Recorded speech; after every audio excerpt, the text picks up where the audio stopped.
m'appelle Andréane Dufour-Bouchard, je suis nutritionniste et chef de projet pour l'organisme d'expertise sur l'image corporelle Équilibre. Bienvenue à ce 8e épisode du balado Au-delà du miroir, réflexion sur l'image corporelle. Aujourd'hui, on va parler des fameuses résolutions de janvier.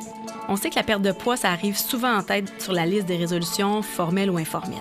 Il y a plusieurs personnes qui trouvent qu'elles ont trop mangé ou pas assez bougé pendant la période des fêtes et qui sentent le besoin de faire attention à leur alimentation ou de s'entraîner davantage pendant les premiers mois de l'année. C'est aussi le moment de l'année où le marketing de l'industrie de l'amaigrissement et du fitness est à son apogée et nous bombarde de publicités qui nous rappellent que c'est la chose à faire.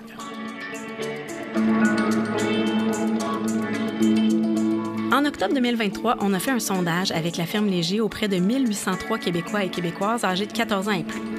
On avait une question qui demandait aux gens « Avez-vous davantage tendance à vouloir perdre du poids après la période des fêtes? » Et 51 % ont répondu « Parfois » ou « Toujours ». Ce sont aussi 59 % des gens qui souhaitent maigrir, peu importe le poids, 41 % qui rapportent être angoissés ou stressés par leur poids et 36 % qui affirment même que le contrôle du poids domine leur vie. Donc, c'est une proportion importante de la population qui est vulnérable à cette pression de perdre du poids en janvier et au marketing de l'industrie de l'amaigrissement et du fitness. En parallèle, on parle de plus en plus de l'inefficacité des régimes amaigrissants, on valorise davantage la diversité corporelle et on encourage l'acceptation de soi. Même si la perte de poids est encore très socialement acceptée, il y a certaines personnes qui sont plus sensibilisées, qui ressentent parfois un malaise aussi à dire ouvertement qu'elles veulent maigrir. Alors, comment faire pour commencer la nouvelle année autrement? Est-ce qu'on devrait prendre la résolution de ne plus prendre de résolution? On va discuter de tout ça aujourd'hui avec nos deux invités, la psychologue Stéphanie Léonard et le nutritionniste Bernard Lavallée. Bonjour. Bonjour. Merci beaucoup de vous joindre à moi aujourd'hui pour cette discussion qui risque d'être fort longue, passionnante et longue. Vraiment un plaisir. Merci beaucoup.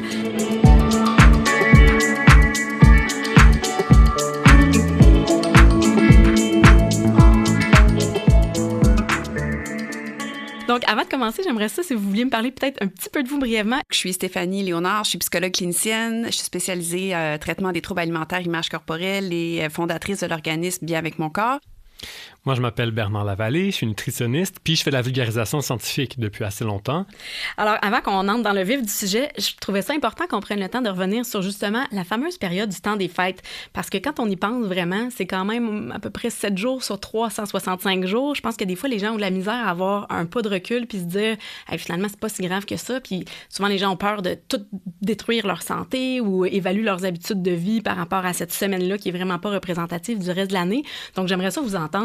Est-ce que c'est si pire que ça? Comment on peut avoir... Bien, je sais la réponse, c'est pas si pire que ça, mais comment on peut avoir un recul et justement mieux profiter, peut-être moins culpabiliser? J'aimerais avoir votre avis là-dessus. Il y a plein de façons de le voir. En tout cas, il y a plein de façons de le voir. Puis j'avais une discussion la semaine dernière pour un autre podcast où on se posait ces mêmes questions-là. Puis, OK, tu as la question de c'est juste une semaine sur l'année. Déjà, ça, on pourrait l'utiliser. Sauf que ce qui m'énerve dans cette façon de pas dans cette façon de le voir, c'est que ça a beaucoup été utilisé pour dire c'est juste 7 jours dans l'année, fait que tu vas pas prendre de poids pendant ces 7 jours-là comparativement au reste de l'année, donc tu n'as pas à t'en faire. Mais donc, ce que ça veut dire, c'est que si c'était plus long, si tu prenais du poids, là, il faudrait que tu t'en fasses. Donc, j'ai toujours un peu... avec le temps, j'ai comme développé un peu la difficulté à utiliser cet argument-là parce que je me dis, en arrière, il y a encore le... C'est juste quelques jours dans l'année, donc c'est pas si pire. Mais en même temps, c'est vrai aussi. Tu sais, si on veut le... C'est-à-dire que, tu sais, si tu veux le dédramatiser, c'est vrai que c'est très court. Oui. Mais moi, là, ce que je vois dans tous les jours, là, c'est qu'il y a un build-up. Ça commence bien avant le temps des fêtes, où les gens, on est dans une culture où on valorise la restriction alimentaire. On valorise, on glorifie le fait de s'interdire des choses.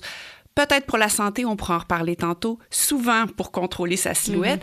Donc, déjà, les gens en amont sont comme, ils savent que ça s'en vient.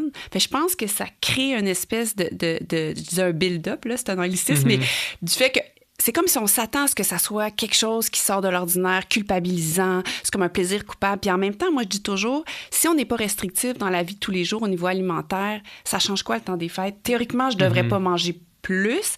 Puis même théoriquement, au niveau de la variété, si je suis quelqu'un qui me permet des aliments plaisir tout au long de l'année, c'est juste que là, ça va être encore mieux. Ça va être le sucre à la crème de grand-maman au lieu d'être ma caramel. Je sais pas. Là, pour moi, je trouve qu'il y a quelque chose là-dedans, c'est de dire pourquoi on a l'impression que c'est automatiquement associé à manger trop puis manger des mauvaises choses. Moi, je le vois vraiment pas comme ça.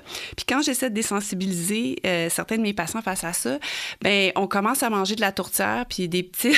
puis dans nos lunchs, puis on se prend des petits sucres à la crème, puis on se fait toutes les choses qui sont un peu comme difficiles, puis on les intègre à l'année longue, ou en tout cas à d'autres moments, pour que quand Noël arrive, c'est comme, ben au pire, si j'en ai pas le goût, j'en prends. Tu sais, je veux dire, il n'y a plus cette espèce... Je pense que ça devient un moment qu'on crée de toutes pièces dans la société aussi, puis c'est pas obligé d'être comme ça. Vraiment pas. Noël, c'est se voir. Mais OK, c'est vraiment intéressant parce que là, évidemment, toi, tu travailles avec une clientèle particulière qui ont des relations troublées avec l'alimentation. Oui. Moi, je le vois... Moi, tu vois, je vois Noël avec la loupe culturelle. Donc, au contraire, moi, je le vois comme si une fois dans l'année, tu vas voir ces aliments-là, sont vraiment spéciaux, c'est rare qu'on les a, parce que culturellement, c'est de cette façon-là qu'on le voit. Puis, le plaisir vient du fait qu'ils sont rares ou qu'on les voit pas si souvent. Mais je comprends comment... Quand tu as une relation qui est troublée, ça peut amener quelque chose peut-être de plus... qui fait peur, peut-être, ou... Oui, mais même là, je pense que sans avoir... Je pense que c'est un continuum, tu as raison. Je pense que les gens qui ont un trouble alimentaire ont vraiment une relation plus troublée, mais je pense que sur ce même continuum-là, tu as des gens qui sont, je vais dire, en mode restrictif, quand même, qui fait que, tu sais, c'est comme... Oui, c'est vrai, Noël, c'est spécial parce qu'il y a des traditions alimentaires, comme tu dis, qui sont culturellement... C'est des classiques, mais pourquoi ça nous fait peur? Puis pourquoi c'est associé à prendre du poids? C'est ça que... Tu comprends? Parce que... Ben, OK, puis pour ajouter, c'est que, tu sais, les fêtes, souvent, c'est... Puis la période des fêtes, mais les fêtes en général, la bouffe est centrale à peu près à toutes les célébrations qu'on a dans à peu près toutes les cultures. Et souvent, c'était associé à des moments où c'est comme les récoltes, ou tu sais, comme il y a une abondance de nourriture. Donc, possiblement qu'on mange plus à ces fêtes-là. Puis, moi, je le sais très bien, je mange certainement plus. Donc, je n'écoute pas mes signaux de faim puis de satiété dans le temps des fêtes. Vraiment pas. Donc, je vais manger plus, puis je m'en fous. Dans le sens que la première journée, mettons, le 24, là, c'est où je veux goûter à tous les aliments du buffet parce que je vais les voir une fois par année, OK? Ah oui.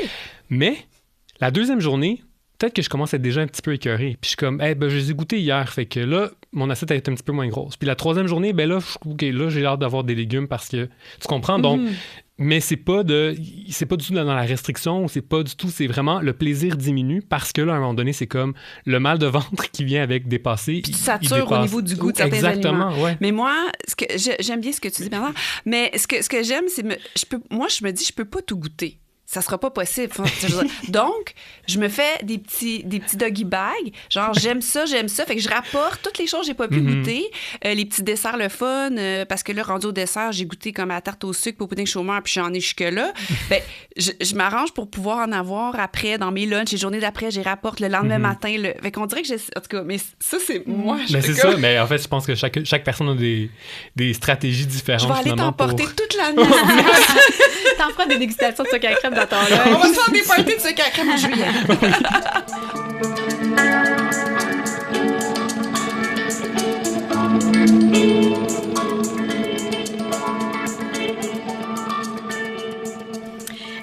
Puis au-delà de la pression qu'on se met soi-même, justement... de bien manger ou de pas trop manger à Noël ou tout le build-up qui se fait avant, comme tu disais, bien, il y a aussi toute une industrie qui est là, justement, après les fêtes pour nous rappeler qu'on devrait contrôler notre poids. Donc, en plus de se positionner comme la solution efficace, l'industrie va adapter son message aussi pour mieux nous amadouer en fonction des tendances du moment. Comme maintenant, on parle un peu plus du danger des régimes. Donc, ils vont dire, on est une diète, mais vous allez pouvoir manger ce que vous voulez, ou on est axé sur le plaisir ou le bien-être. Puis, on avait fait une vidéo ensemble, Bernard, dans le cadre de la Journée internationale sans diète, où on amenait justement toutes les stratégies que l'industrie utilise pour nous amadouer ou pour se déguiser, comme on disait. Donc, j'aimerais ça qu'on prenne le temps d'en reparler ensemble de ça aujourd'hui avec toi aussi, Stéphanie. C'est quoi les stratégies que l'industrie utilise? Puis comment on peut les reconnaître? Puis à quoi il faut faire attention? Parce que des fois, quand on n'est pas dans ce domaine-là, nous, on les voit toutes, puis on le sait, mais des fois, c'est difficile pour les gens d'avoir un recul encore par rapport à ça, puis de dire, coudonc, c'est une diète? C'est une bonne diète? Est-ce que ça se peut une bonne diète? Donc, comment on fait pour s'y retrouver dans tout ça? En fait, il n'y a plus personne qui dit qu'ils font une diète ou un régime. Dans l'industrie, ils le cachent complètement. Donc, on est obligé d'utiliser d'autres stratégies nous-mêmes pour les reconnaître puis s'en défendre. Donc, une diète, c'est quoi? Une diète, ce sont des règles alimentaires strictes qui vont porter sur 3 aspects de l'alimentation de manière générale. Donc, soit les aliments qu'on peut ou pas manger ou les nutriments qu'on peut ou pas manger. Après ça, tu as les quantités. Donc, ça veut dire... Puis, en passant, là, quand on parle d'aliments que tu peux manger ou pas manger, ça peut être aussi de te vendre des jus détox, des poudres et compagnie. Là. Donc, tu dois manger l'aliment que je te vends pour être en santé ou prendre mon jus et compagnie. Après ça, tu as les quantités. Donc là, c'est quand on va dire il faut que tu pèses, il faut que tu mesures, il faut que tu comptes des portions ou des calories, par exemple, ou tes macros. Donc là, ça, vraiment, tes macronutriments. Donc ça, vraiment, c'est sur la quantité. Puis après ça, tu as le comment. Comment manger. Donc, peut-être ça peut être selon un horaire. Donc, mettons, tel jour de la semaine, tu manges de telle façon, la fin de semaine, c'est différent, ou de telle heure à telle heure dans ta journée, tu as le droit de manger ci, dans les autres moments, tu dois jeûner. Mais ça peut être aussi carrément il faut que tu déposes ta fourchette entre chaque repas, tu sais. Donc, on a donc d'abord les règles, c'est ça, puis il y en a à l'infini. Donc, c'est des règles alimentaires, tu dois suivre ça, un. Deuxième aspect de la diète, elle a une promesse. Cette promesse-là est basée sur des valeurs importantes dans notre société. Donc, on te promet que si tu suis cette règle-là ou ces règles, tu auras les bénéfices suivants, comme la minceur, la santé, la beauté, la longévité, le succès, le bonheur. Oui, exactement. Donc, on a plein de promesses qui sont associées. Puis, ce qu'on te dit, c'est si tu suis ces règles-là, tu obtiendras les bénéfices voulus. Et attention, si tu ne les suis pas, t'es foutu. Oui, puis je trouve que tout ça crée une émotion, un sentiment de culpabilité, de surresponsabilisation, dans le sens que, donc, c'est ma job de réussir, et si j'échoue, c'est moi qui n'ai pas été à la hauteur et qui n'a pas bien suivi, justement, toutes les règles. Puis ça, je trouve que c'est... Prenons notre société particulièrement insécure par rapport à tout ce qui est l'obsession du poids puis le contrôle, tout ça. Bien, la culpabilité, là, est tellement facile à générer. Puis l'espèce de honte aussi de dire pourquoi moi, je suis pas capable. Donc, quand on regarde ce que l'industrie de l'amaigrissement génère en Amérique du Nord, là, on dit que c'est 60 milliards et même plus par année. Si c'est aussi lucratif, c'est fort probablement parce que ça fonctionne pas. Hein? Si ça fonctionnait, on le ferait une fois, on s'en irait chez nous puis ça serait terminé. Donc, je trouve qu'il y a quelque chose de vraiment... Oui, mais Stéphanie, là, ils viennent de trouver enfin la vraie qui marche. C'est ça. Mais ça, on en parlera probablement plus tantôt, mais je trouve qu'au niveau de l'émotion, moi, j'essaie aussi d'aiguiller les gens, de dire quand je vois justement la plus récente version de ce qu'on va me proposer, comment je me sens. Et souvent, c'est pas confortable comment je me sens, c'est de faire comme, il y a encore une autre affaire. OK, fait que dans le fond, ça se peut que ça marche. Donc, je l'ai pas eu, donc il faut que moi, je le refasse. Et ça nous remet toujours dans cette espèce de piège-là. Puis, à quelque part, j'ai l'impression que des fois, on veut acheter une espèce de paix intérieure en disant, OK, ben je l'essaie. Je le fais, puis je me lance. Puis, fait qu'il y a quelque chose de super déconnecté aussi par rapport à pourquoi on le fait, bien entendu. Mais je pense que c'est une façon de s'autoréguler dans une espèce de vicieux où il n'y a aucune émotion bénéfique et apaisante et bienveillante là-dedans. Là. C'est tout un cercle. Vraiment, on fait juste courir après une émotion négative. Là. Pourquoi on abandonne toujours après quelques mois? Puis là, on dirait que je te regarde, le psychologue. Qu'est-ce qui se passe dans notre tête? En fait, les statistiques sont vraiment très mauvaises pour les résolutions. Là. Moi, je me rappelle quand je parle de ça, j'aime toujours dire après une semaine, 22% des gens échouent. Après 3 mois, d'avoir décidé une résolution, 50% laissent tomber. Puis à long terme, c'est 90% des gens qui reviennent au point de départ. Moi, je sais même pas... 3 mois à 50%, je trouve ça bon. Tu trouves ça bon? Je n'ai jamais suivi une résolution plus que... Moi, je suis dans la première semaine. Bon, la première chose, c'est qu'on part... Qu'est-ce qui fait que ça ne fonctionne pas? C'est qu'on part avec des attentes vraiment trop élevées. Souvent, c'est des changements drastiques avec des objectifs complètement irréalistes. Donc, c'est à peu près sûr qu'on ne pourra pas réussir ça. Donc, si je me dis, je sais pas, moi, j'aime pas cuisiner, par exemple, puis je me dis que là, je veux me mettre à cuisiner puis prendre mon alimentation en main, bien, je veux dire, je pense qu'il va falloir que je fragmente ça en petits objectifs. Puis souvent, c'est pas comme ça que ça fonctionne. C'est on change du jour au lendemain et c'est la vision tout ou rien. Donc, c'est très dichotomique. C'est je ne faisais pas attention, je fais attention. J'étais sédentaire, je fais de l'exercice. Je fumais, je ne fume plus. Alors ça, habituellement, c'est pas associé à un taux de réussite très élevé parce que rapidement, on se rend compte qu'on n'est pas capable de tenir le coup, alors on lâche. La probabilité qu'on lâche parce que l'objectif est trop élevé, c'est presque... on voit dans les statistiques 90%. À la fin qu'il n'y a pas grand monde qui réussit à maintenir ça. Puis je pense que le fait que les industries nous encouragent d'une façon fausse, c'est aussi, on en parlait tantôt, mais on part avec une espèce d'élan euphorique, un peu genre lune de miel, là, on part en feu. Puis c'est sûr qu'au début, là, c'est euphorisant pour vrai. Quand tu réussis à faire 3 jours de ce que tu souhaitais faire, puis tu fais pas depuis des années. Puis là, tu prends une débarque. Et là, l'industrie ne t'a pas préparé à ça, ne te donne pas des outils, bien évidemment. Donc, c'est comme si là, être confronté à un échec, c'est super aversif. Donc, la majorité des gens vont dire « Oh, tu sais quoi? Laisse faire. » Alors, c'est vraiment, tous les ingrédients sont là pour abandonner, en fait. Puis, la chose que je rajouterais, c'est que souvent dans les résolutions, moi, je remets beaucoup en question l'intention. Alors, souvent, ce qui fait qu'un changement qu'on veut faire dans notre vie, on va être capable de le maintenir, c'est le sens qu'il a pour le sens que ce changement-là a pour nous. Fait que si je veux juste transformer mon corps au niveau de mon enveloppe corporelle, ben, c'est un sens, mais c'est pas un sens profond versus j'ai envie de m'arrêter plus souvent pour me retrouver puis faire une activité qui me fait vraiment du bien. Je suis plus dans le ressenti. Je pense que quand les objectifs, les choses qu'on veut changer dans notre vie sont axés vers quelque chose qu'on veut ressentir, qu'on veut vivre versus qu'on veut avoir l'air, ça a plus de chances aussi de tenir la route parce qu'il y a quelque chose qui est beaucoup plus ancré dans nos propres valeurs puis dans qui on est vraiment versus, ça va avoir l'air pas, je sais là, mais un objectif plus superficiel qui je pense, n'a pas le même effet. Fait que tous ces ingrédients-là font en sorte que la majorité des gens... La meilleure résolution à faire, c'est de ne pas en faire, en fait. On pourra parler tantôt si on veut changer des choses, c'est correct, mais pas passer par la résolution. Puis savoir que maintenant, les résolutions du Nouvel An, c'était pas comme ça au début, mais c'est rendu plusieurs industries qui font de l'argent. Ils veulent pas notre bien-être, ils veulent notre cash. Alors, ne faisons pas. Ne leur faisons pas plaisir. Non. Mais tu vois, c'est ça qui est intéressant parce que, justement, vu que je travaille dans les médias depuis longtemps, je le vois, ce cycle-là. Donc, les sujets reviennent. Donc, OK, on va parler du gym puis des résolutions en début d'année. Donc, ça fait de la promotion. Tu sais, c'est vraiment une roue qui tourne. Puis là, ces industries-là, ils savent très bien qu'il faut qu'on fasse notre promo.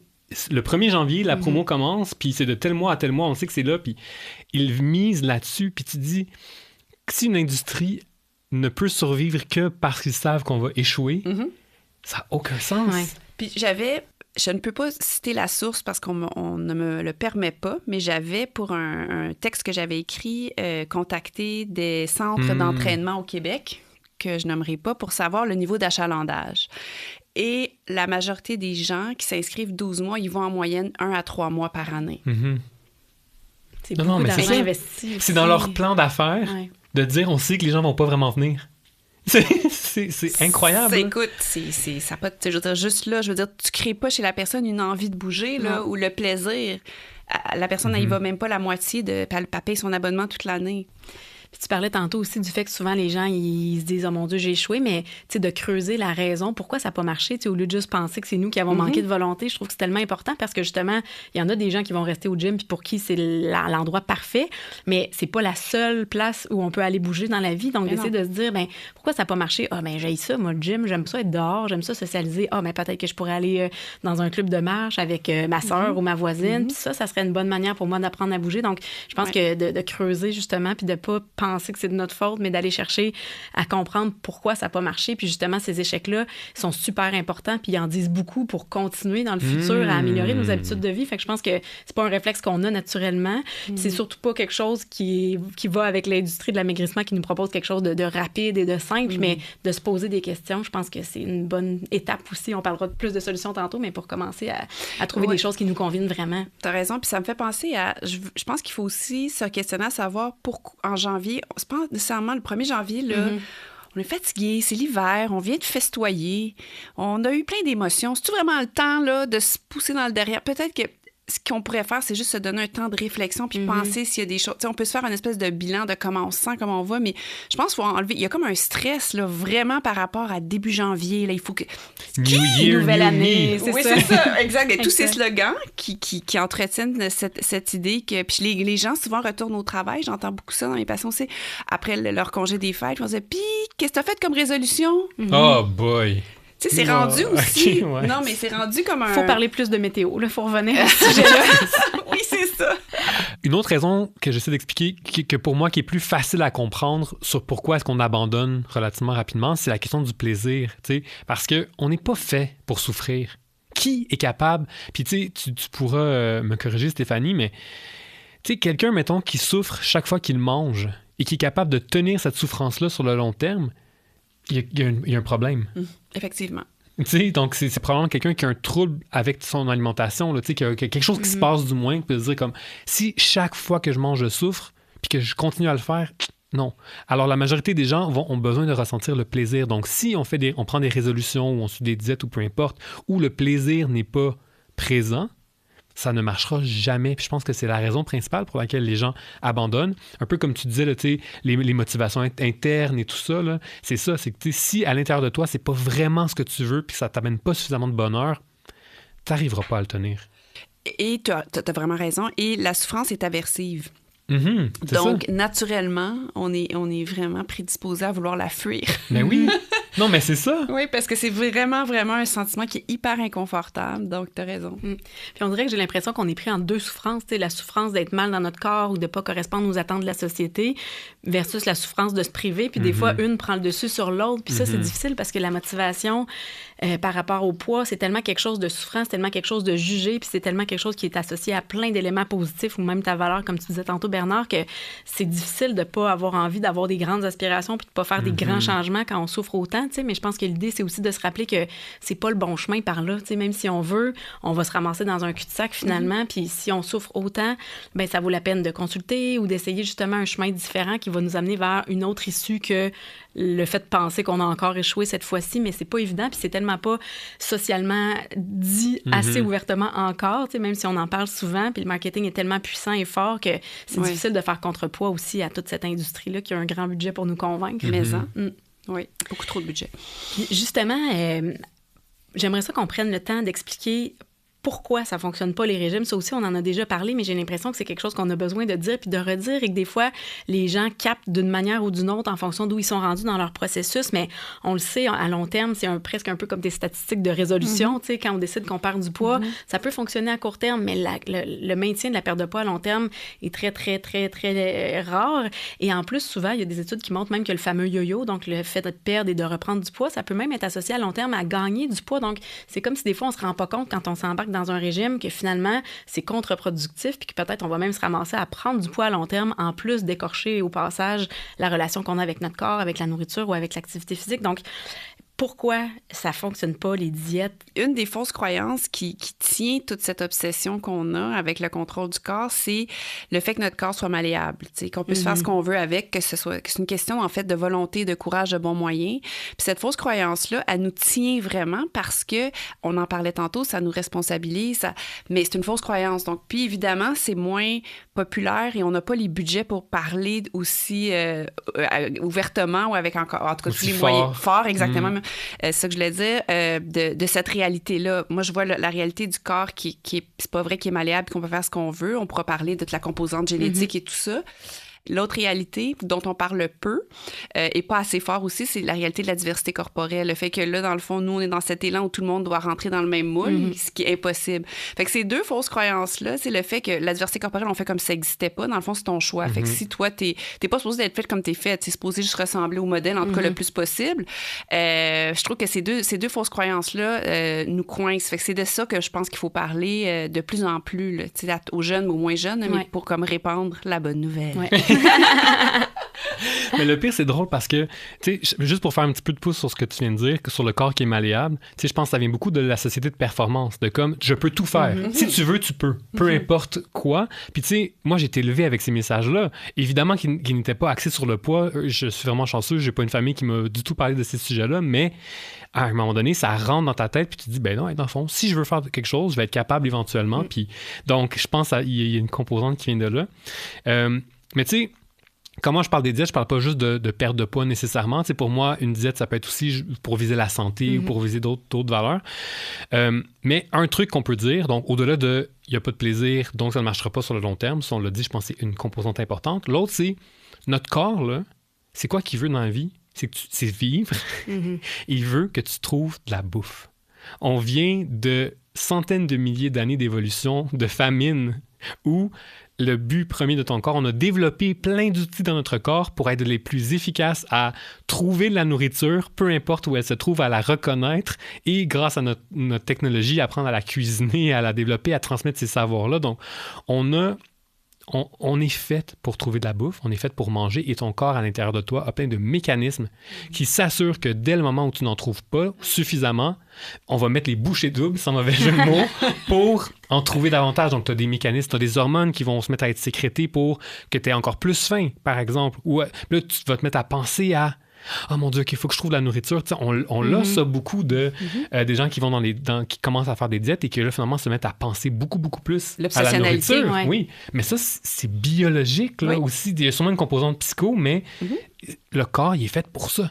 Donc, c'est normal que ça ne fonctionne pas sur le long terme parce qu'on se bat contre des milliers d'années d'évolution pour le contraire. Puis ça, ce dont tu parles, ce sont des mécanismes de survie. Le corps, quand on lui donne pas ce dont il a besoin, lui, il sait pas qu'on est au Québec, par exemple, dans un environnement favorisé où il y a de l'abondance alimentaire. Il le perçoit comme une famine. That's it. Ouais.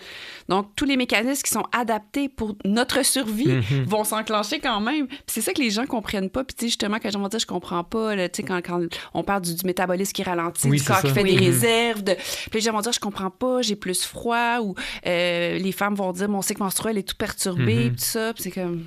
Ton corps se met en pause. Ton corps, il va se concentrer sur ce qui est le plus important à faire pour continuer à contribuer à ta survie, puis il y a des choses superflues. Puis les choses superflues, c'est peut-être pas ce que toi, t'aurais choisi comme personne, mais il y a toutes sortes de mécanismes. Puis ça, c'est fou de dire qu'à la base, c'est super qu'on soit fait comme ça. Mais c'est ce qui fait, entre autres, que les régimes, c'est le pire obstacle, c'est que ces mécanismes-là embarquent. Fait que ça, c'est... Ça, je pense que quand on l'explique aux gens, ils sont comme, ouais... Puis les gens, souvent, je dis toujours, ils ont des CV de régime, là, ceux qui en ont fait beaucoup. Puis c'est là, tu te réexpliques, c'est peut-être pour ça, OK. Mais c'est pas moi. Oui. Ah, ben OK, c'est bon. Au moins, si ça aide à enlever cette culpabilité-là de dire comme, OK, c'est mon corps, il est fait comme ça, c'est physiologique. Mais justement, c'est que les gens ont encore beaucoup cette croyance-là. Ben non, le corps, ça se contrôle. Je sais. Fait que, ouais. Oui, puis moi, quand je vais voir les jeunes, surtout là, les jeunes... Par exemple, récemment, j'ai eu une grosse conversation dans une conférence avec des garçons de secondaire 3 qui sont sûrement dans le mode genre, je veux avoir de la masse musculaire et tout ça, à qui on parlait dans la conférence du fait que le corps est pas malléable, tout ça. Et là, je les voyais, puis t'es comme, madame, c'est faux si je vais au gym, tu sais, puis ils sont vraiment persuadés. Fait que là, on est venu parler de, OK, à quel prix alors? À quel prix? Qu'est-ce qu'il faut que tu fasses pour... Puis là, c'était intéressant parce que finalement, je suis pas sûre que je les ai convaincus. En tout cas, j'ai peut-être semé quelque chose de minuscule, mais c'est très, très, très fort. Ah, mais oui. Ouais. Ah non, mais c'est sûr. À quel prix alors? C'est vraiment une bonne question. Puis pour combien de temps, tu sais, aussi? Sinon, c'est comme de revenir à la case départ. Totalement. Exactement.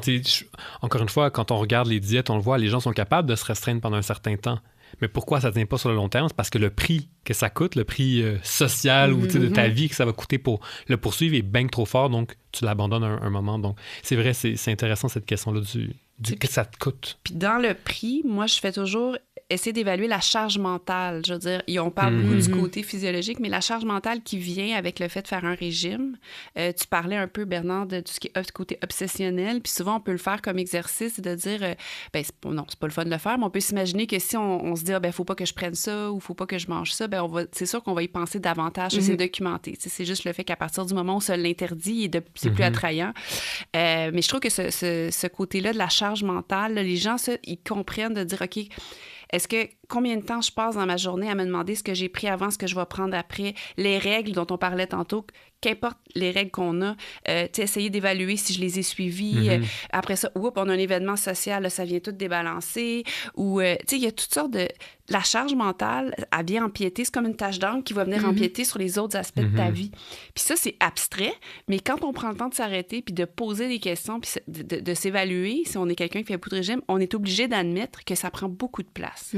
Puis on a-tu vraiment, vraiment de l'énergie à mettre là-dessus? Puis des fois, peut-être que c'est tellement rendu une habitude. Tu sais, tu parlais de ceux qui ont un CV de régime, que des fois, les gens peut-être manquent de recul pour dire « Hey, mon Dieu, mais c'est vrai! » Pourquoi Puis tu sais, c'est des fois la place que ça peut laisser à plein d'autres sphères de ta vie, tu sais, que tu pourrais développer, qui pourraient te permettre de t'épanouir dans d'autres éléments que juste le contrôle de l'apparence ou du poids. Mais c'est vrai que c'est une charge mentale importante parce que ça revient souvent à manger, puis calculer, puis... Puis tu sais, je fais un lien avec, sans faire de publicité, là, mais le documentaire de Phil Roy auquel j'ai participé, puis ça me fait penser à un exemple qui disait qu'à un moment donné, dans le cœur de son trouble alimentaire, il était allé en Europe avec sa blonde, puis il s'obligeait à aller courir 45 minutes par jour en Italie au lieu de profiter puis d'être avec elle. Puis je me disais, ça, c'est quelque chose. Mais juste, les gens peuvent prendre cet exemple-là puis se dire, c'est vrai, dans ma vie, moi, il y a telle chose, je m'empêche de faire ça, ou je me brime de tel aspect, ou je m'oblige, ou je m'empêche d'avoir du plaisir parce que je suis trop prise. Fait que ça, je pense qu'il faut... C'est plus dur à évaluer, mais je pense que tout le monde peut acquiescer à ça, que ça vient avec le régime amaigrissant. Là. Puis j'aimerais ça qu'on parle maintenant aussi, tu sais, on a parlé on associe la minceur à la valeur d'une personne. On associe aussi beaucoup la minceur au bonheur. C'est sûr que dans la société dans laquelle on vit, où il y a beaucoup de préjugés, il y a beaucoup de gens qui se disent aussi, si je perds du poids, je vais être plus heureux, je vais être plus heureuse. Est-ce que c'est un piège, ça, de penser ça? Ben oui et non. Ben, on est dans une société qui est grossophobe. Donc, qui discrimine les personnes plus grosses dans toutes les sphères de leur vie, que ce soit à la maison, au travail, partout à l'école, chez le médecin, elles sont discriminées. Donc, clairement, subir de la discrimination, ça nuit... C'est un euphémisme de dire que ça nuit à ton bonheur. Donc, malheureusement, on est obligé de dire que oui, probablement que d'être mince, ça va t'amener plus de bonheur dans ta vie. Pourquoi? Parce que tu vas moins subir de discrimination dans la société et donc, tu risques d'être un petit peu mieux. Par contre, maigrir, malheureusement, ça n'aide pas l'estime de soi. Ni le bonheur. Mais c'est ça, intérieur, c'est ça. Tu sais, donc malheureusement, c'est comme, ça va pas aller chercher la vraie chose du pourquoi que je me sens pas bien ou pourquoi je trouve que j'ai pas de valeur comme personne. Malheureusement, même si tu perds le poids, tu vas encore te sentir pas bien probablement après cette perte de poids-là. Puis je trouve que l'envers de la médaille de ça, c'est le thin privilege. Là, quand on parle du privilège, je pense que ça, c'est un sujet qui est délicat, mais je pense que c'est relié à notre culture grossophobe, c'est-à-dire que les gens, des fois, réalisent pas. Quand tu subis pas de la discrimination, tu as de la misère, des fois, peut-être à être empathique, de dire, ben non, mais comment ça? Est-ce que vraiment il y a des inéquités dans l'embauche? Il y a de la grossophobie médicale? Je sais qu'il y a des gens, tu sais, que c'est pour eux, c'est comme, ils comprennent pas. Jusqu'à temps que tu leur poses des questions, est-ce que tu as déjà vécu ça? Est-ce que tu as déjà vécu, toi, te faire discriminer dans telle situation, tout ça? Puis c'est un problème, il faut défaire ça. Mais c'est vrai qu'il y a une certaine forme, comme tu disais, de bonheur ou d'appréciation sociale. En fait, c'est comme un système de méritocratie. C'est-à-dire qu'on décide qu'une personne, plus elle est mince, plus on va la placer haut dans cette espèce de hiérarchie de valeurs qui est tout à fait pas correcte. Mais ça existe. Mais ça veut pas dire qu'il faut qu'on reste dans ce système-là qui est malveillant puis qui est basé sur des fondements qui sont scientifiques, il n'y en a pas.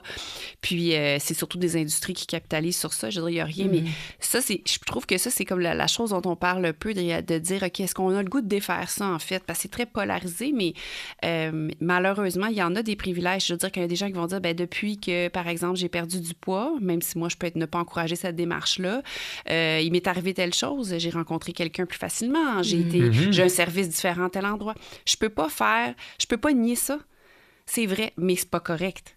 Alors, mais je pense que ça, on a de la misère à le dire parce que c'est inconfortable de parler de ça. Puis aussi, c'est que là, on a pris l'exemple de quelqu'un qui est plus gros, qui perd du poids et qui, là, soudainement, est plus accepté. Mais on pourrait régler le problème d'une autre façon, c'est-à-dire traiter la grossophobie dans la société. Exactement. Et la personne serait heureuse, peu importe son poids. Donc, on comprend qu'il y a deux solutions. Il y en a une au même problème. Ouais. Une que tu le mets sur les épaules de l'individu, puis une autre qui est sur les épaules de la société. Oui, vraiment. Non, puis il y en a une où tu libères les gens d'une pression, puis tu t'en vas vers un mieux-être, puis c'est constructif. Puis l'autre, tu répètes toujours la même chose, en effet. Ouais. Puis je pense qu'il y a quand même de plus en plus de travail qui est fait sur la grossophobie. On en entend beaucoup plus parler qu'avant, mais il y a quand même encore beaucoup de travail à faire parce que justement, des fois, tu parlais du privilège de la minceur, mais quand on est une personne qui est plus dans les standards, des fois, on réalise pas non plus. On a comme des angles morts, puis c'est important d'en parler, d'en prendre conscience. Puis ça m'amène aussi à vouloir parler du sujet de la grossophobie, justement, parce que cette société-là grossophobe dans laquelle on vit, bien, ça fait aussi en sorte que ça influence clairement directement les personnes grosses, mais les personnes de tout poids en sont victimes aussi. Et la peur collective de prendre du poids qu'on a, ça découle directement de la grossophobie aussi. Puis je pense que c'est important des fois de réfléchir quand on veut perdre du poids. Est-ce que ça vient vraiment de moi? Tu sais, souvent, les gens pensent que ça vient d'eux-mêmes individuellement, mais plus largement, si on vivait dans une société où la grossophobie n'existait pas, il y a beaucoup moins de gens qui voudraient maigrir. Peut-être qu'il y en aura encore un peu pour des raisons diverses, mais la pression serait beaucoup moins présente. Donc, des fois, juste de prendre conscience aussi qu'on est influencé par cette grossophobie-là, par ce système-là. Puis, sans le vouloir, on contribue aussi à l'entretenir parce que ça contribue aussi à valoriser encore une fois la minceur. On est fiers d'avoir perdu du poids, on en parle, ça entretient un peu tout ça. Des fois, il y a des personnes, justement, qui sont plus sensibilisées à ces enjeux-là, qui savent l'impact de la grossophobie, qui comprennent que, justement, ça peut être nuisible de parler de vouloir maigrir, mais en même temps, qui ont quand même le souhait de vouloir maigrir. Donc, ça peut faire aussi un certain malaise. On observe ça, même si la valorisation de l'amaigrissement est encore très, très présente et c'est quand même ça qui est le plus valorisé. Maigrir, c'est assez socialement accepté, mais comment on peut faire justement pour parler du souhait qu'on peut avoir de vouloir maigrir sans entretenir la grossophobie, tout en respectant que ça peut être des personnes de différents poids aussi qui veulent maigrir. C'est un sujet délicat, puis il ne faut pas que ça devienne un sujet tabou. Tu sais, je pense qu'on sent un malaise, on sent un inconfort, mais comment on peut naviguer dans tout ça? Qu'est-ce qu'on fait avec cet inconfort-là? Moi, j'ai beaucoup ressenti cet inconfort-là. En fait, dans la dernière année, il m'est arrivé une couple d'événements dans mon entourage. Donc, il faut le dire, je vis probablement dans une espèce de bulle. C'est-à-dire que ça fait longtemps que je suis la semaine, le poids sans commentaire et tout. Donc, ça fait longtemps que je suis sensibilisé à tous les enjeux de diète, de perte de poids et compagnie. Et ça fait longtemps que j'en parle. Donc, les gens dans mon entourage sont relativement sensibilisés, possiblement plus sensibilisés que la moyenne des gens. Et donc, ils savent, par exemple, dans mon entourage, que moi, parler de poids, ce n'est pas un sujet, puis que ça ne m'intéresse pas.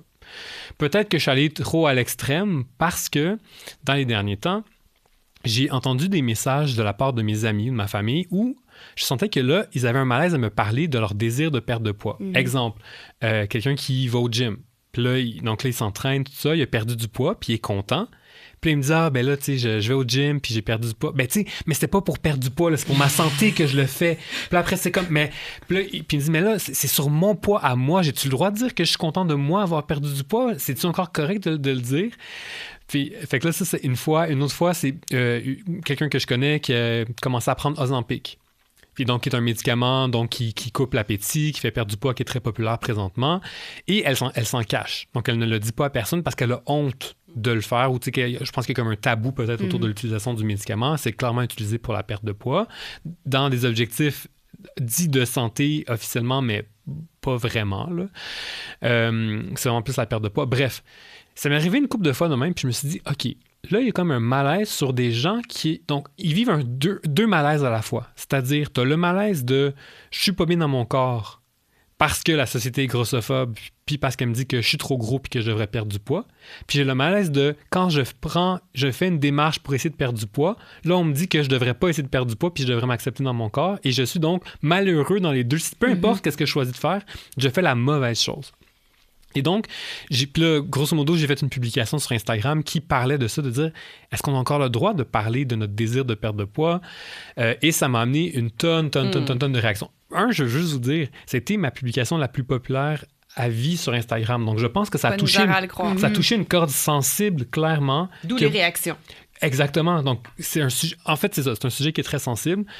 Puis, ce que j'ai réalisé de tout ça, donc, beaucoup de gens qui se sentent comme ça, donc, souvent des gens qui sont possiblement plus éduqués ou informés sur le sujet, donc qui ne représentent possiblement pas la majorité de la population, mais qui sont très dans ces discours-là, anti-diète, anti-grossophobie et compagnie, qui s'y connaissent un petit peu plus, là, sont rendus à ce point-là de se dire « Ah, OK, je vis ces deux pressions-là, puis je sais plus comment vivre avec ces deux pressions-là. Je me sens que j'ai plus le droit de dire que je veux perdre de poids. » Fait il y a ce discours-là.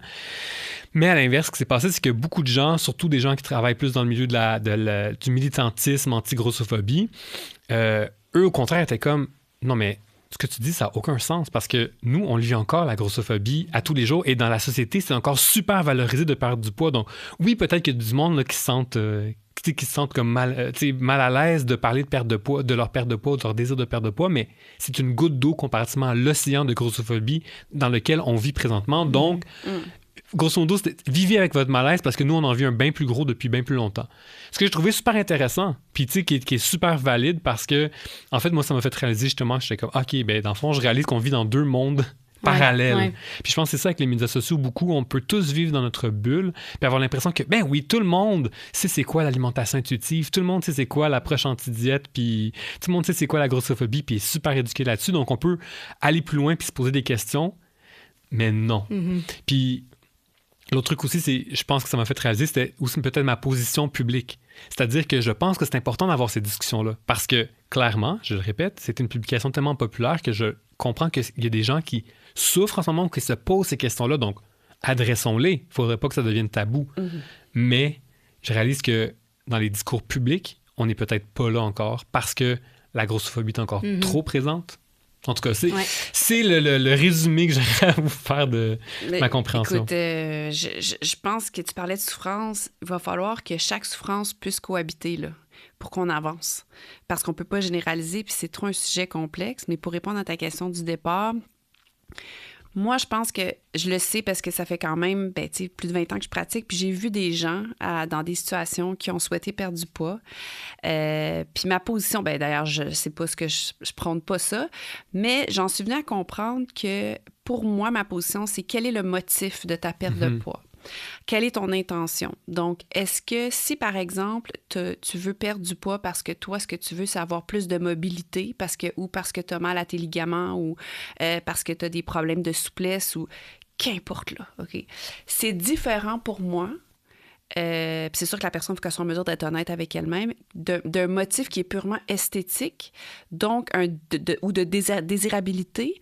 Et ça, je pense que ça prend un travail, là, de se poser cette question-là. Puis c'est sûr qu'on peut se mentir à nous-mêmes, parce que peut-être on en viendra à parler comment la santé est venue à être l'espèce de piège où on dit « Ah, je le fais pour ma santé », puis c'est pas ça pantoute.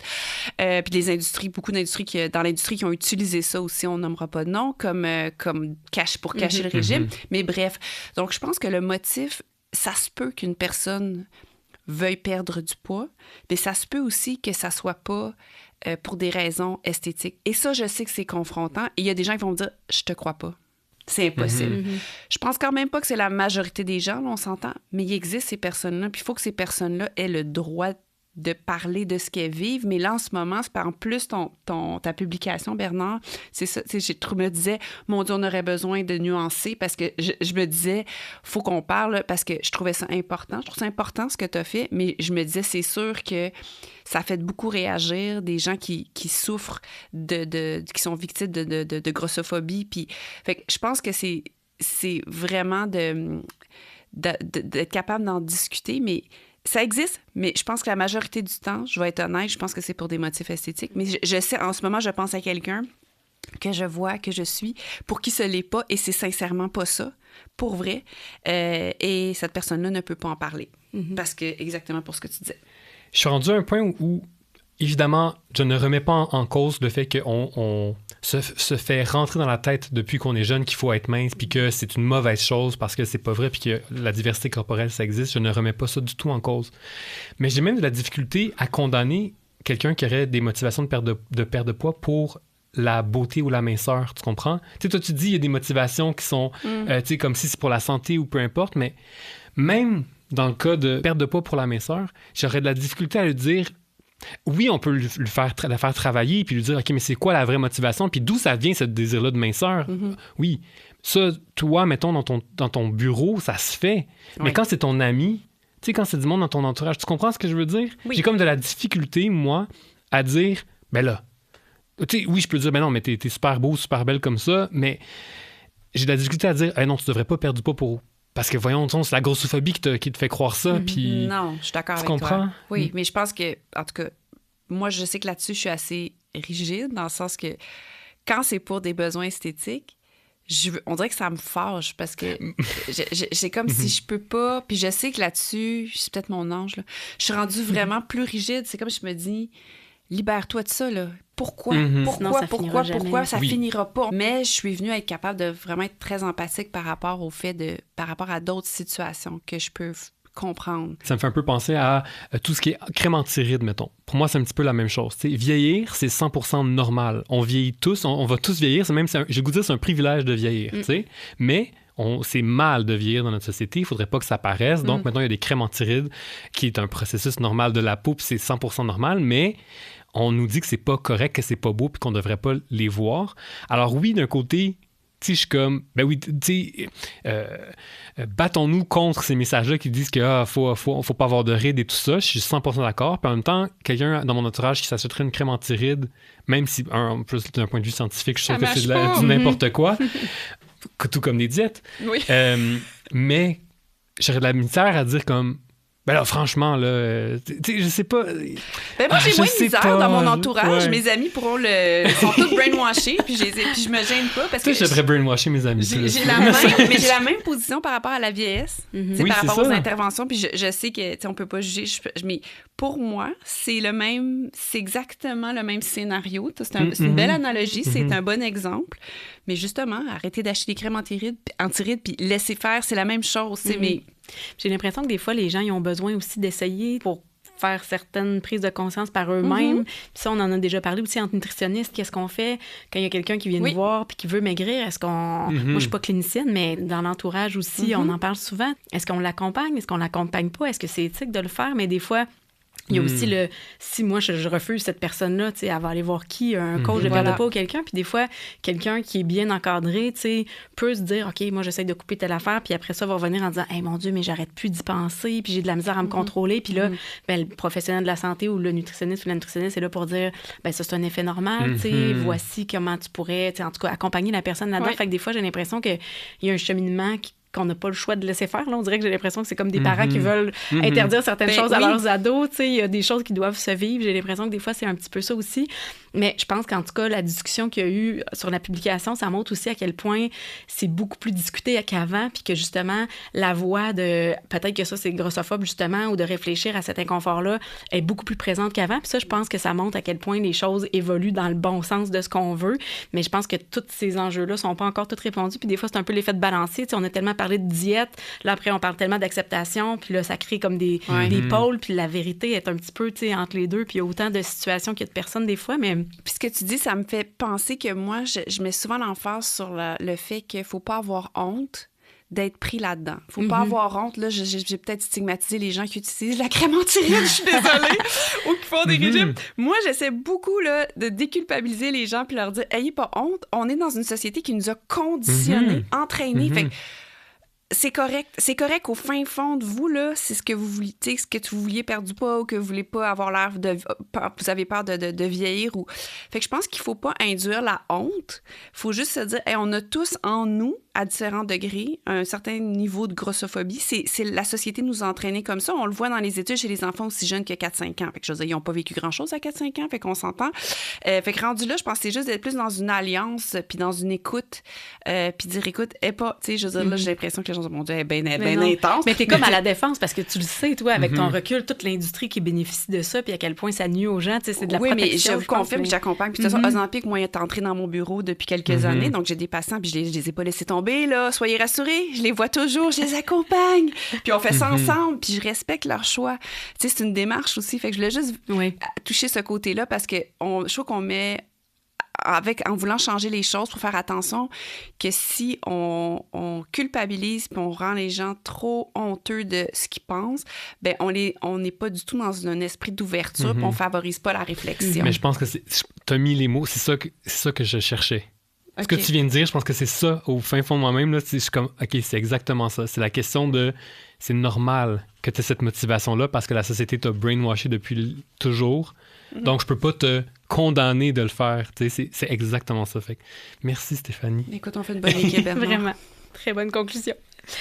On a parlé un petit peu tantôt justement de la fameuse santé. Là. Des fois, les diètes se cachent en arrière de ça. Des fois, les gens disent que c'est pour leur santé quand finalement, c'est pour l'apparence. Dans notre sondage léger, on demandait aux gens justement les raisons pour lesquelles ils souhaitent modifier leur poids.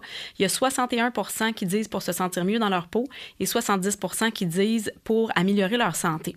Donc, on a eu les 2 premiers épisodes de Balado. Tantôt, tu saluais Benoît Arsenault. Il y avait plusieurs professionnels aussi de la santé. Benoît était là, où on a abordé vraiment le lien entre le poids et la santé. Donc, je vous référerai à ces épisodes-là pour aller plus loin si ça vous intéresse. On ne prendra pas le temps de tout déconstruire ces éléments-là aujourd'hui parce qu'on en aurait encore pour plusieurs heures. Je pense qu'on est déjà bien avancé dans notre discussion. Mais dans le fond, ce que j'aimerais rappeler, c'est que c'est important de comprendre qu'une personne n'a pas toujours autant de contrôle sur son poids que ce qu'elle croit. Ça, on en a déjà un peu parlé aussi. Puis il y a plusieurs autres facteurs autres que le poids qui influencent la santé, comme les habitudes de vie sur lesquelles on a un peu plus de contrôle. Mais j'aimerais ça vous entendre. Qu'est-ce que vous auriez envie de dire aux gens qui souhaitent maigrir pour améliorer leur santé, justement? Est-ce que c'est un passage obligé? La réponse est non, mais comment vous les amenez des fois à prendre un pas de recul par rapport à cette obligation-là de maigrir pour la santé, puis comment faire autrement?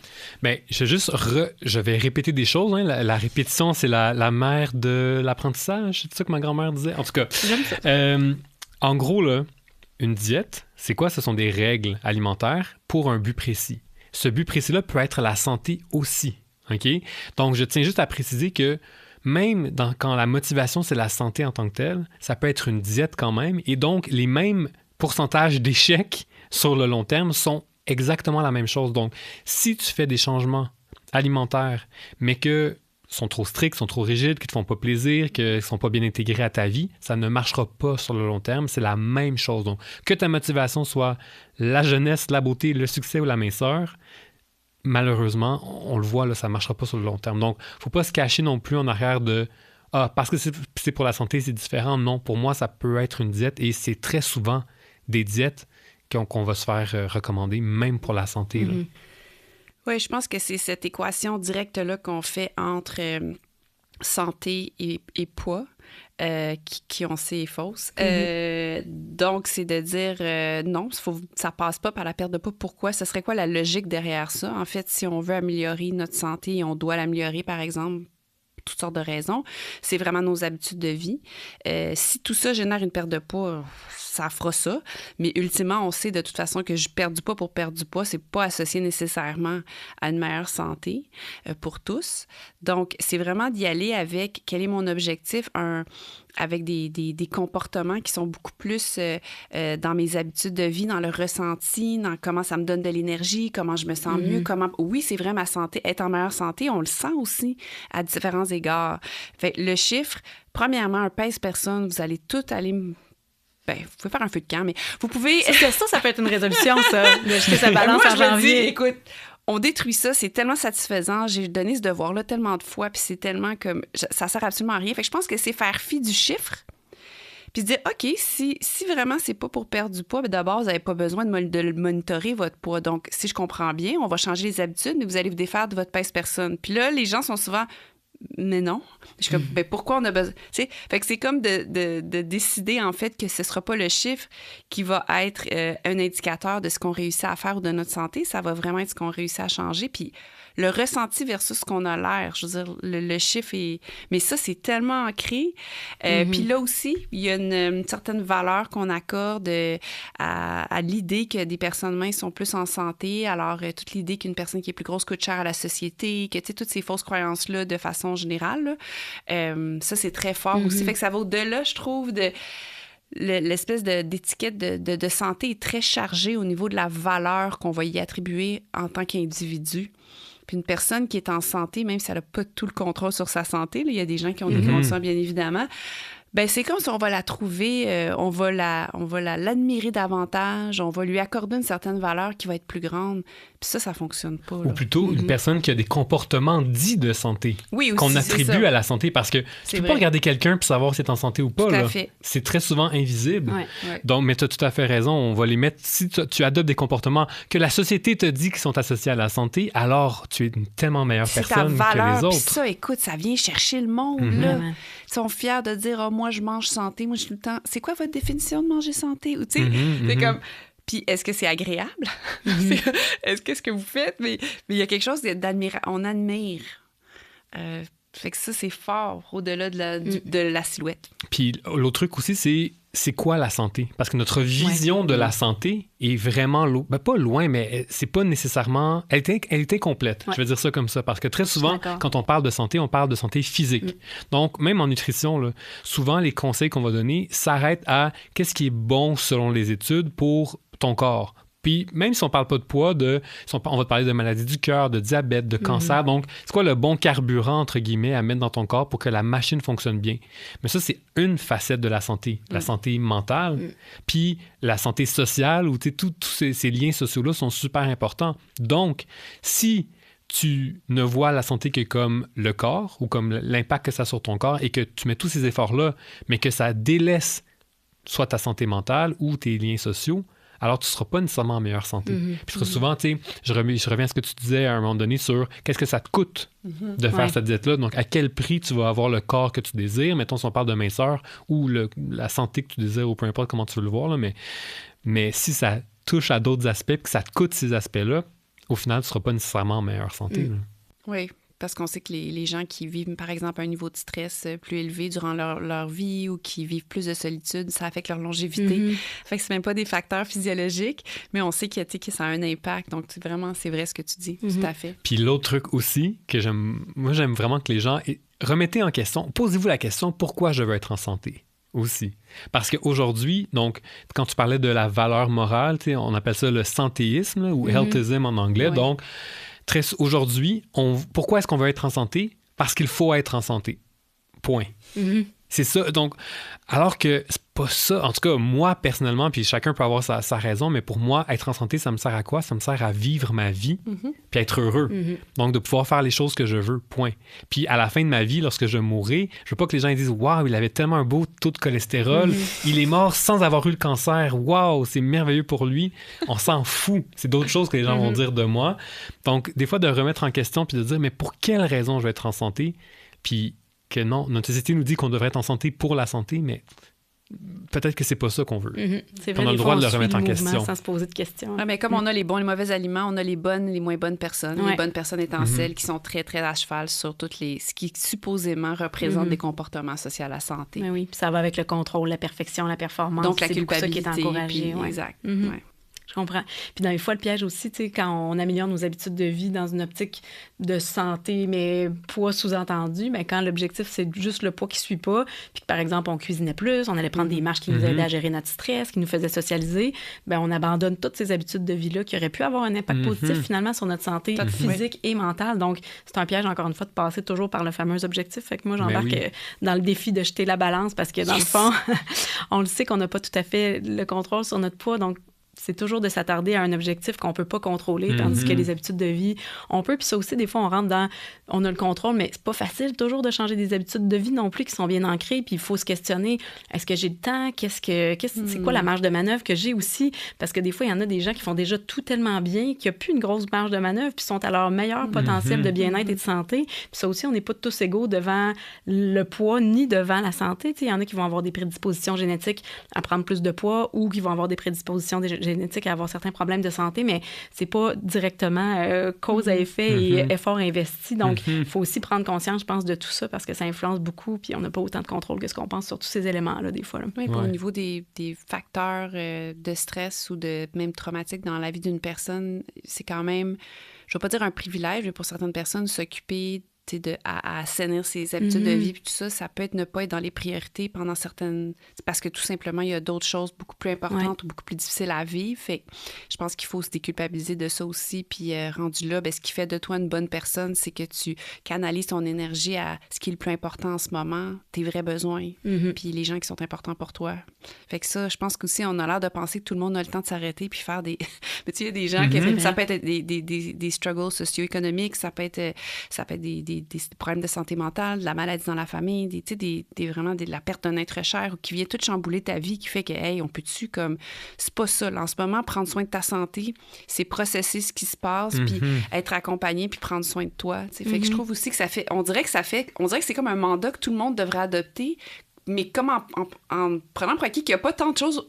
Il n'y a pas tant d'obstacles autour, mais je trouve que pour beaucoup de gens, ça semble que, voyons, c'est qui a le temps de faire de l'exercice tant de minutes par jour, puis se préparer à manger, acheter des aliments, tu sais, qui sont bons, entre guillemets, pour nous, tu sais, puis en tout cas, fait que ça, je trouve aussi qu'il faut être sensible à cette réalité-là. Oui, puis accepter que ça fluctue. Tu as déjà dit ça dans une vidéo qu'on avait faite sur c'est quoi manger avec bienveillance, c'est d'accepter que nos besoins fluctuent, mais on dirait que j'ai envie de dire, tu sais, accepter que notre espace mental pour tout ça peut fluctuer aussi, puis c'est correct qu'il y ait certains moments où on n'est pas là, mais de penser long terme aussi, tu sais, c'est pas parce que pendant un an, on peut pas être au meilleur dans nos habitudes de vie que ça va pas revenir, puis qu'on pourra pas continuer plus tard, tu sais, puis si on s'impose pas au point de détester ça, puis de trouver que ça nous envahit, bien justement, ça va nous donner le goût après ça de poursuivre. Fait que je pense qu'il faut rester flexible là-dedans. Là. Ouais, puis tu sais, ça m'a pris du temps à le comprendre, donc je peux comprendre qu'il y a d'autres aussi vu la même chose, mais d'accepter que, tu sais, il y a des jours que tu te sens mieux, des jours que tu te sens moins bien. C'est normal, ça fait partie de la vie. Donc, tes priorités d'un jour à l'autre, ça peut complètement changer de toute façon. L'énergie que tu as, la priorité, donc...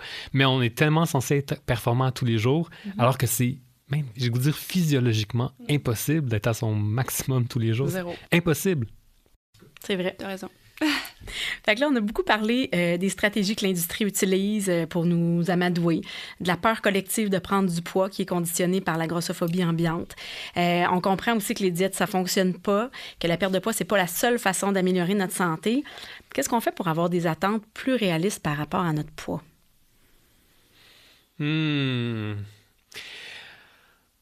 OK, mais moi, ce qui m'énerve, c'est ça, parce que j'ai l'impression, puis là, je vais laisser plus Stéphanie en parler parce que moi, j'ai l'impression que c'est très difficile à faire sans accompagnement.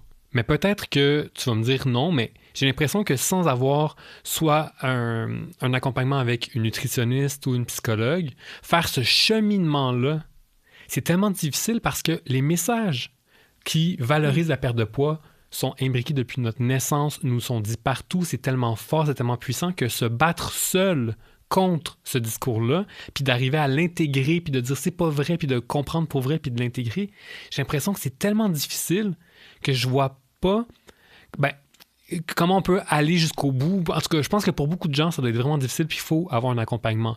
Je pense qu'une partie du chemin peut-être qui peut être fait en justement en écoutant des balados, en regardant, en suivant des comptes qui nous font du bien, ou à l'inverse, en se coupant de comptes sur les médias sociaux qui nous font pas du bien, ce genre de choses-là.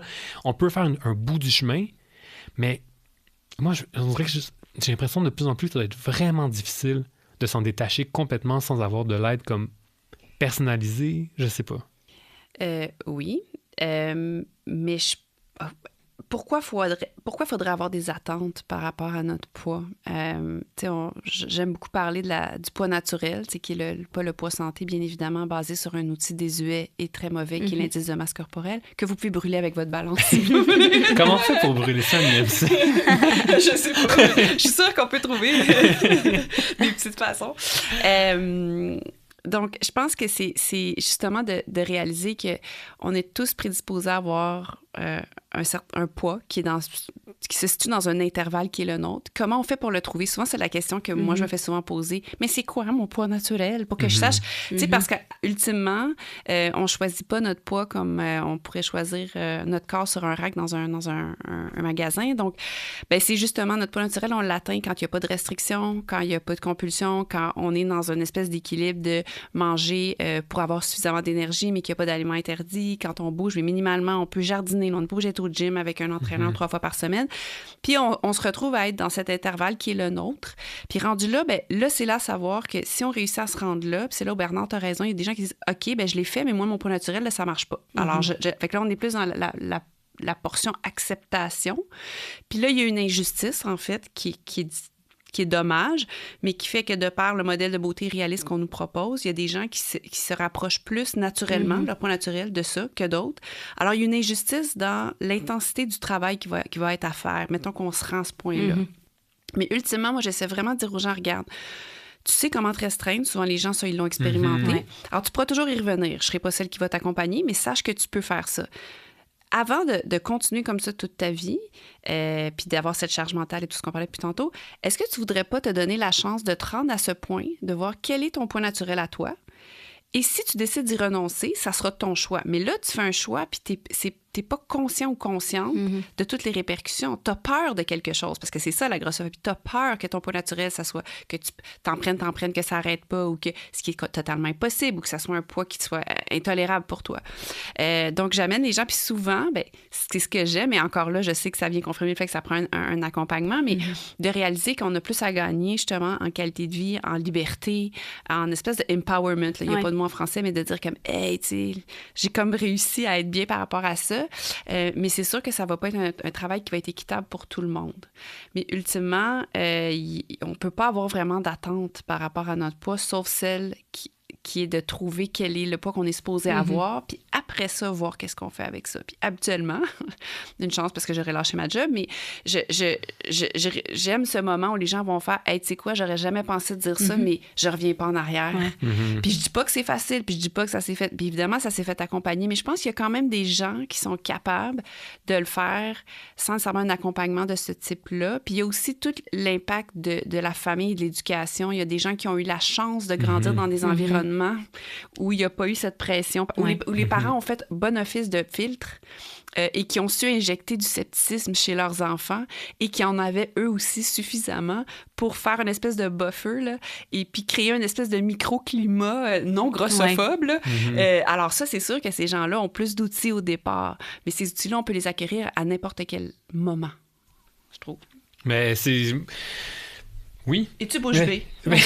Non, mais c'est exact. En fait, c'est ça. Je suis vraiment d'accord avec toi. Ouais. Je pense que c'est comme une espèce d'injustice Donc, des gens qui sont plus outillés dès le départ versus d'autres pas. Oui. Et peut-être que c'est un peu... Quand j'ai entendu ta question sur comment on fait pour changer nos attentes, moi, je vois dans l'acceptation, justement, où je pense que c'est difficile à faire sans vraiment faire un gros travail. Mais effectivement, je pense qu'il y a des outils qui existent. Il y a l'équilibre, il y a quelques petits outils qui équilibrent à développer légèrement avec le temps, mais donc il existe des ressources. Il y a plein de nutritionnistes qui font de la communication sur le sujet, notamment, mais il y en a plein d'autres.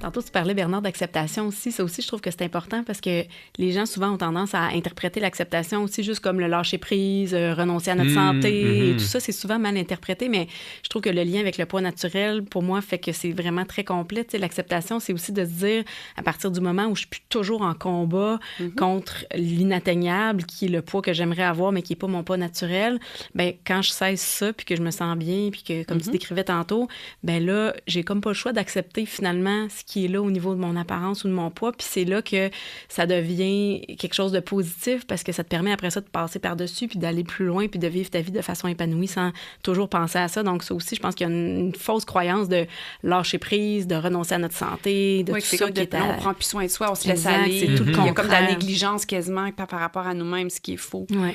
Mais j'encourage vraiment les gens à risquer d'aller explorer quel est leur poids naturel. Puis honnêtement, je pense que il y a quelque chose de je disais empowerment, mais il y a quelque chose de très fort et puissant là-dedans, de dire OK, fait qu'il arrive pas, je me sens mieux, puis il arrive rien de grave, puis puis c'est ça. Puis je pense que l'objectif, je le dis toujours, dans l'acceptation, c'est pas se regarder dans le miroir, avoir l'impression qu'on est la plus belle personne du monde. L'acceptation, c'est aussi le respect à la base de notre corps pour ce qu'il peut nous apporter et le fait de pas le dénigrer. Si déjà on atteint ça, si après tu tombes en amour avec ton corps, super.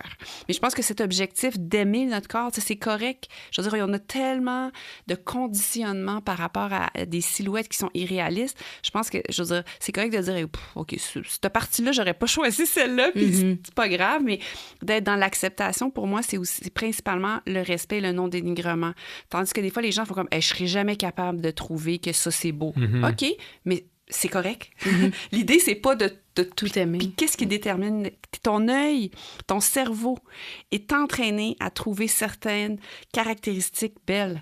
Là, c'est déprogrammer ça. Je veux dire, je le disais tantôt, c'est présent chez de très petits enfants. Fait qu'à un moment, à partir du moment où on comprend ça, on est comme OK. Fait que dans le fond, c'est correct qu'il y a des parties que j'aurais peut-être pas choisies en ligne. Commander mon corps en ligne. Puis il faut se rappeler que c'est juste la société dans laquelle t'es né puis l'époque à laquelle t'es né. Ben oui, c'est une loterie. Le même corps à quelque part d'autre dans le monde pourrait au contraire être le synonyme de la beauté parfaite. T'sais. Vraiment. Fait que c'est ça aussi qui est injuste entre guillemets, mais qui montre à quel point c'est aléatoire, vraiment. stupide et non pertinent. Là. Ouais.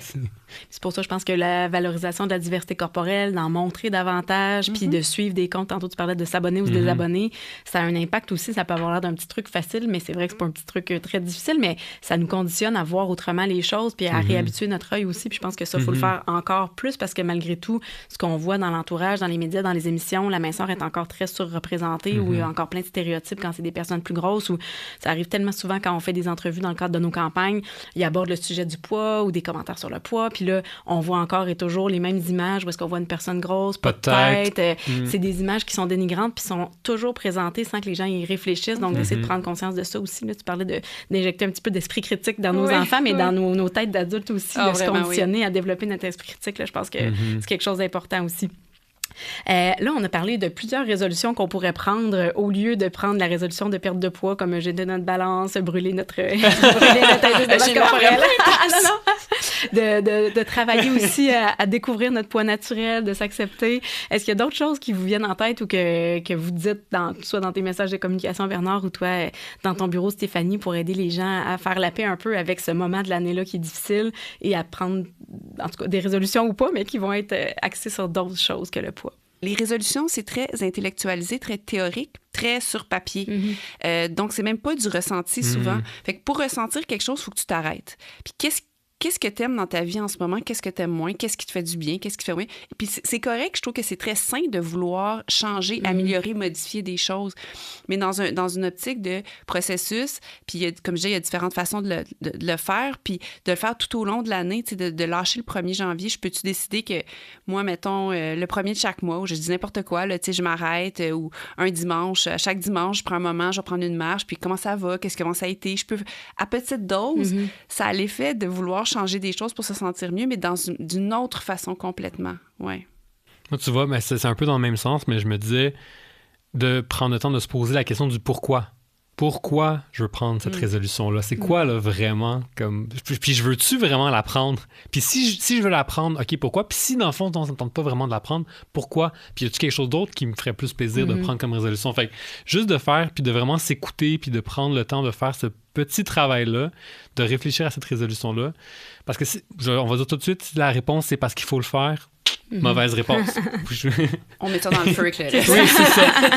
Fait que trouver c'est quoi la vraie réponse. Puis si soyez honnête avec vous-même, je pense que déjà là, ce serait une première étape, c'est vraiment importante. Puis je dirais qu'une chose qui peut être le fun de faire, c'est comme d'ouvrir le sujet des résolutions avec notre entourage, puis de se faire un peu comme une thérapie de groupe, de débriefing de résolutions. Puis ça peut être le fun de dire, hey, tu sais quoi, est-ce qu'on peut abandonner ça ensemble, puis venir en rire, puis être justement un peu plus sceptique, un peu plus critique. Puis souvent, c'est très, face à nous-mêmes, on se sent un peu comme si on devait prendre cet engagement-là. Puis quand on se met à en parler avec les gens autour de nous, genre, hey, moi aussi, je trouve ça, j'ai essayé, je me rappelle l'année où j'ai essayé ça, j'y étais rendu le 8 janvier, puis tout était arrêté. Ou, OK. Il y a quelque chose aussi dans ouvrir sur cette espèce de pression-là. Ça va sûrement nous aider à être un peu plus unis puis en alliance dans ça. Puis je pense que ça peut devenir une façon d'encore de s'encourager à laisser aller ça puis de le faire collectivement. Je trouve ça intéressant parce qu'on sait que le sujet va arriver de toute façon. Fait qu'aussi bien s'aider encore, mais à penser un peu autrement. On avait nommé quelques ressources un peu tantôt. Est-ce qu'il y a d'autres ressources que vous auriez en tête pour les gens qui ont envie de poursuivre justement leur cheminement, leurs réflexions, qui sont peut-être pas rendus à les consulter nécessairement, mais qui auraient envie d'aller un petit peu plus loin? Il y a beaucoup de nutritionnistes sur Instagram et sur Facebook qui font de la vulgarisation, qui parlent de messages d'alimentation intuitive, anti-diète. Moi, c'est sûr, j'aime beaucoup Karine Gravel. Oui. D'ailleurs, son livre, de la culture des diètes à l'alimentation intuitive, pour moi, c'est vraiment un très, très bon résumé du sujet. Ça aide vraiment à comme faire un peu la paix avec son corps, avec les aliments. Là, c'est une super bonne introduction. Fait que ça, c'est une référence que je recommande très souvent. Puis je pense que pour les gens qui auraient envie de s'informer aussi sur le sujet de la grossophobie, il y a toutes sortes de livres aussi qui existent sur ce sujet-là maintenant, des personnes qui ont écrit aussi sur la question. Je pense à Gabrielle Zacolard, Michael Bergeron, Edith Bernier qui ont écrit plusieurs livres. On a fait une campagne aussi de sensibilisation équilibre où est-ce qu'il y a aussi plusieurs autres ressources là, qui abordent ce sujet-là. Fait que des fois, ça peut aider aussi à comprendre dans quel environnement on vit puis d'où vient un peu notre pression. Donc, c'est déjà terminé. On a eu beaucoup de beaux échanges. Je pense vraiment qu'on a amené la réflexion bien loin, puis ça va permettre aussi, j'espère, à des gens de prendre un pas de recul, puis de savoir un peu comment se sentir dans tout ça, de se poser des questions sans se sentir mal ou que ça soit tabou. Donc, merci de tous ces échanges. C'était vraiment un plaisir de vous avoir aujourd'hui.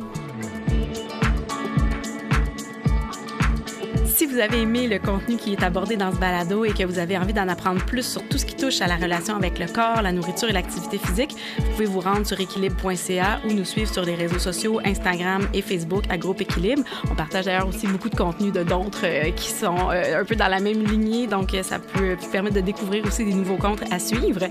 Merci aussi à Virage Sonore pour l'enregistrement, le montage, le mixage et la composition musicale du balado. La présentation de ce balado est rendue possible grâce à la collaboration et à l'appui financier du gouvernement du Québec.